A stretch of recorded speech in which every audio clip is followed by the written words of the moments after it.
तो चलिए आज की वीडियो में हम जानेंगे 100 साल तक बिल्कुल स्वस्थ जीने का जापानी राज।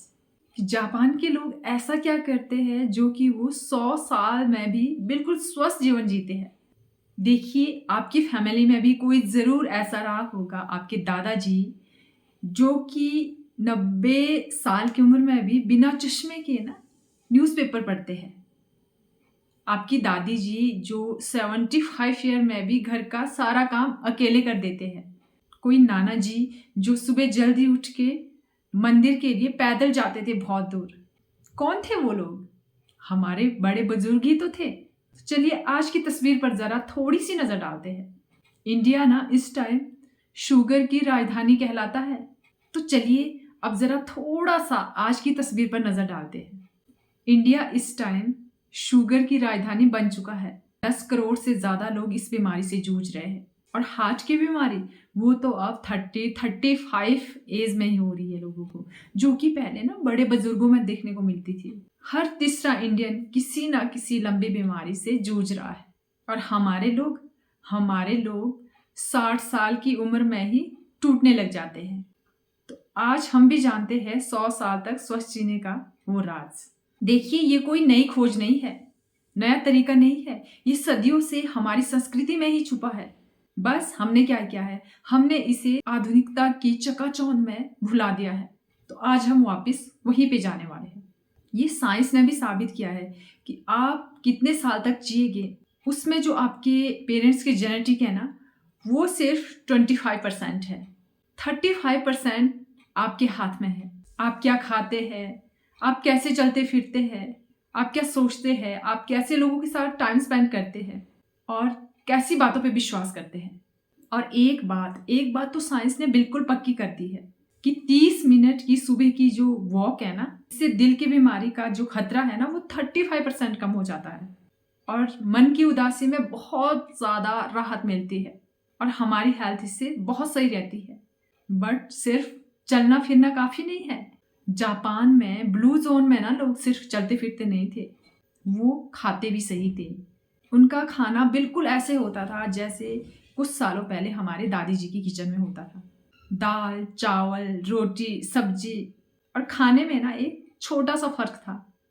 जापान के किचन में ना जो लोग स्वस्थ जीते थे, 100 साल बिल्कुल स्वस्थ जीते थे, उनकी किचन में सुबह चमेली की चाय, नाश्ते में घर की ताज़ी सब्जियां और दोपहर में सोयाबीन का पनीर और शाम में बिल्कुल हल्का भोजन, वो भी 6-7 बजे से पहले।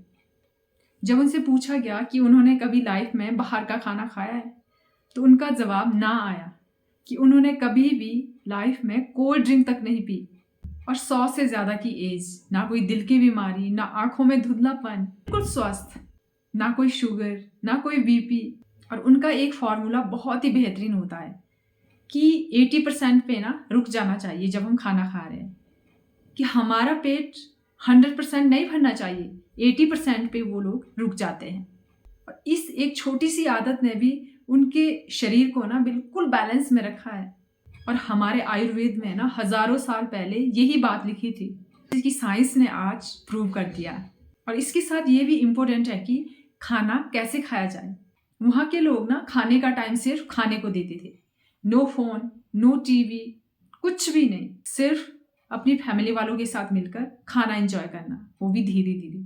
और ब्लू जोन ने जब वहाँ पे जो 100 साल से ज़्यादा लोग बिल्कुल स्वस्थ हैं उनके खाने पे जो नज़र डाली, तो उसमें पाया गया कि उनके खाने में सूजी की रोटियाँ, फल सब्जियाँ, सोयाबीन का पनीर, करेला, हरी सब्जियाँ, मक्की और बाजरा की रोटी, दालें और ज़्यादातर शाकाहारी खाना।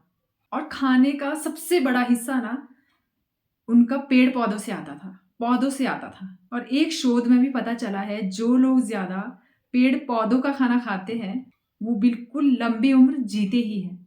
हम क्या कर रहे हैं, हम बाहर का तला भुना मैदे वाला डिब्बा बंद खाना वही खाए जा रहे हैं। और एक खास चीज़ वो क्या करते हैं कि सबसे भारी खाना दोपहर में खाते हैं और रात में जो सबसे हल्का खाना हो वो खाते हैं, वो भी सूर्यास्त से पहले।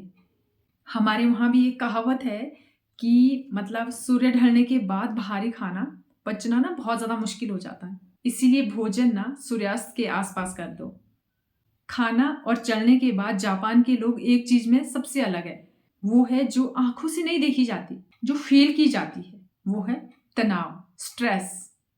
वहाँ के लोगों ने ना तनाव से बचने के लिए, तनाव से बाहर निकलने के लिए एक तरीका खोजा है जो कि हमारे वहाँ भी सदियों से मौजूद था। देखिए, जो लोग तनाव लेते हैं ना, उनका शरीर अंदर से तेजी से बूढ़ा होने लगता है। फास्ट एजिंग होती है, हमें पता नहीं चलता, बट हो रही होती है धीरे धीरे। तनाव सिर्फ थकाता नहीं है, ये उम्र भी छोटी करता है। देखो, जब हमारी बॉडी स्ट्रेस में होती है ना, लगातार स्ट्रेस में होती है, तो हमारी बॉडी एक रसायन छोड़ती है, कॉर्टिजोल। और जब वो कॉर्टिजोल हमारे ब्लड में लगातार बहते रहता है ना, तो ये आपकी नसों को नुकसान पहुंचाता है, रोग से लड़ने की क्षमता को बिल्कुल कम कर देता है। और जो हमारे दिमाग की नसें होती है ना, इसको ये सिकोड़ने का काम करता है। और हमारे दिल को वो तो नुकसान पहुंचाता ही है। और जापान के लोगों के पास तनाव उतारने का एक खास तरीका है। वो क्या करते हैं, वो शाम शाम को ना इकट्ठे हो जाते हैं, बहुत सारे लोग एक दूसरे से बातें करते हैं और अपने मन को हल्का करते हैं। और दूसरी चीज वो क्या करते थे, हफ्ते में एक बार वो पूरा दिन मतलब रेस्ट करते हैं, कोई भी काम नहीं करते, सिर्फ अपने परिवार के साथ टाइम स्पेंड करते हैं। और तीसरी बात, वो कभी भी अकेले नहीं रहते, वो आस पड़ोस वालों से डेली मिलते हैं, एक दूसरे का हाल पूछते हैं, एक दूसरे का दुख बांटते हैं, और जरूरत पड़ने पर बिना कहे एक दूसरे की हेल्प भी करते हैं। ये सिर्फ उनकी सामान्य दोस्ती नहीं है, ये जीवन भर का वादा होता है। शोध बताते हैं कि अकेलापन ही तनाव की सबसे बड़ी जड़ है, सबसे बड़ा कारण है। जो लोग ज्यादा अकेले रहते हैं ना, उनमें स्ट्रेस बहुत ज्यादा होता है। देखो, अगर हम थोड़े से पीछे जाते हैं तो हमारी दादी नानी का यही होता था। वो दिन में एक टाइम या शाम के वक्त मोहल्ले में बहुत सारी औरतें इकट्ठा हुआ करती थी, बातें करती थी, हंसती थी, सिलाई बुनाई करती थी, एक दूसरे को चाय पिलाते थे, एक दूसरे का दुख दर्द बांटती थी। तो उनका जो भी स्ट्रेस होता था ना, वो बिल्कुल गायब हो जाता था। आजकल लोग क्या कर रहे हैं, आजकल लोग अकेले कमरे में फ़ोन पे लगे हैं, बस देखे जा रहे हैं किसी की दुख भरी कहानियाँ, मतलब कुछ भी देखे जा रहे हैं, और बाद में सिर्फ स्ट्रेस। सोशली तो बिल्कुल भी कनेक्ट नहीं है आजकल के लोग। और जापान में कुछ गांव में ना दिन को 20 से 30 मिनट दोपहर में सोने की परंपरा थी। और हमारे यहाँ भी परंपरा है दोपहर में आराम करने की। और साइंस ने भी प्रूव किया है कि दोपहर की जो 20 से 30 मिनट की जो नींद है ना, इससे दिल की बीमारी का 37% खतरा कम हो जाता है और याददाश्त भी बेहतर हो जाती है। और हाँ, जापान के लोगों में ना लंबी उम्र जीने की एक खास वजह और है, वो है उनका मकसद।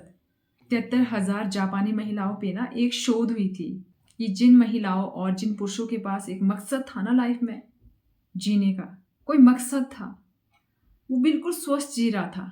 उनमें बीमारी और मौत की दर ना बहुत कम थी। के पास कोई मकसद नहीं था ना, उनमें बीमारी भी ज़्यादा थी और उनकी मौत की दर भी ज़्यादा थी। हमारे यहाँ क्या होता है, हमारे वहाँ होता है कि रिटायरमेंट के बाद जो बड़े बुजुर्ग होते हैं ना, उनको बिठा दिया जाता है। बच्चे अपने बिजी होते हैं और वो सोचते हैं बस अब आराम करने का टाइम है, हमारे पास कुछ भी नहीं रह गया। और धीरे धीरे क्या होता है, धीरे धीरे उनका शरीर और मन दोनों टूटने लगते हैं। हम क्या सोचते हैं, हम सोचते हैं कि बुढ़ापे में ऐसा ही होता है। ब्लू जोन कहते हैं कि ऐसा बुढ़ापे में नहीं होता, ऐसा तब होता है जब जीने की वजह खत्म हो जाती है, कोई मकसद नहीं रहता। निकोया के किसानों ने कभी भी काम करना बंद नहीं किया। रिटायरमेंट की उनकी लाइफ में कोई भी जगह नहीं होती। उनके लिए वो ना काम नहीं था, वो उनके लिए जीने की एक वजह थी। हमारे पूर्वजों के पास भी वही था। दादाजी की खेती, दादी माँ का किचन संभालना अकेले, वो सब यही करते थे। उनके पास एक मकसद था, इसीलिए वो बिल्कुल तंदुरुस्त होके जीते थे। वो 95 की एज में भी खेती बाड़ी करते थे, बिल्कुल स्वस्थ थे। आजकल के जो लोग हैं ना, वो सिर्फ रिटायरमेंट का वेट करते हैं। रिटायरमेंट के बाद वो सिर्फ एक चेयर पे बैठे रहेंगे और बहुत जल्दी उनमें ना बुढ़ापा आना स्टार्ट हो जाता है। आज हम प्यार से कह देते हैं अपने बड़े बुजुर्गों को कि बस अब आप आराम करो, हम संभाल लेंगे, लेकिन यही प्यार ना उनसे उनका मकसद छीन रहा है।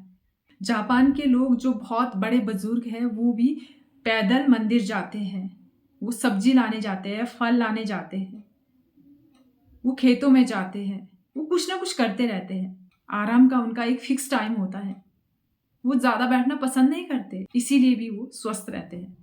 अब सवाल ये उठता है कि क्या हम उसी में वापस जा सकते हैं? आज के शहरी जीवन में, ऑफिस में, अलग रहने वाले परिवारों में क्या वो लाइफ अब मुमकिन है? बट सच ये है कि हम पूरी तरह से पीछे नहीं जा सकते। बट इन सबक को ना हम ज़रूर अपनी लाइफ में उतार सकते हैं, जो कि हमारे पुराने लोग करते थे, पहले के लोग जो करते थे, जिसे कि साइंस ने आज लंबी उम्र होने का कारण बताया है। ये वही है जो हमारे पुराने लोग करते थे। आज हम सब ना किसी दौड़ में भाग रहे हैं, जहाँ पे बड़ा घर, बड़ी गाड़ी, बड़ा औहदा, इसी चक्कर में ना हम वो सब कुछ पीछे छोड़ रहे हैं, जो कि असल में हमें जीवंत रखता था। देखो, जब हम 80% खाने की बात करते हैं ना, तो हमें आयुर्वेद की सीख याद आती है। जब वो पेड़ पौधों वाले भोजन पे जाते हैं ना, तो हमें अपनी दाल, रोटी और हल्दी याद आती है। जब वो तनाव उतारने और आराम की बात कहते हैं ना, तो हमें अपनी दोपहर की नींद और त्योहार याद आते हैं। हमारे बुजुर्गों के लिए जीने का मकसद उनका परिवार, उनका काम और उनका समाज था। देखिए, साइंस ने जो बात शोध करके साबित की है ना, हमारे बुजुर्ग बिना शोध के उसे जानते थे। और हम उस सभ्यता के लोग हैं जहाँ पे ये समझना हजारों वर्ष पहले से थी। बस हमने उसे पुराना कहकर छोड़ दी। लेकिन अभी भी देर नहीं हुई है। जेनेटिक्स सिर्फ 25% काम करते हैं, बाकी 75% हमारे खुद के हाथ में है। आज से एक काम करिए, अपनी दादी या नानी की कोई एक आदत अपने में जरूर अपनाएं आप। चाहे वो रात का जल्दी खाना हो, या दोपहर की छोटी सी नींद हो, या शाम की पैदल चलने की आदत हो। सिर्फ आप एक आदत को अपना लें। तो कमेंट में ज़रूर बताइए, आपके बड़े बुजुर्गों में वो कौन सी आदत है जो आप अपनाने वाले हो। That's it for today. Hope कि मेरा ये वीडियो आपकी लाइफ में बहुत ज़्यादा वैल्यू ऐड करने वाला है। तो अगर आप मेरे चैनल पे पहली बार विजिट कर रहे हैं, तो आप मेरे चैनल को सब्सक्राइब कर सकते हैं। पास में जो बेल आइकॉन है उसको भी जरूर आप हिट करें, ताकि मेरी आने वाली हर वीडियो की नोटिफिकेशन आप तक पहुंचती रहे। क्योंकि इस चैनल पे मैं ऐसी वीडियोस अपलोड करती हूँ जो कि आपकी क्वालिटी ऑफ लाइफ को इंप्रूव कर सके। See you in the next video. Till then, stay happy and stay positive.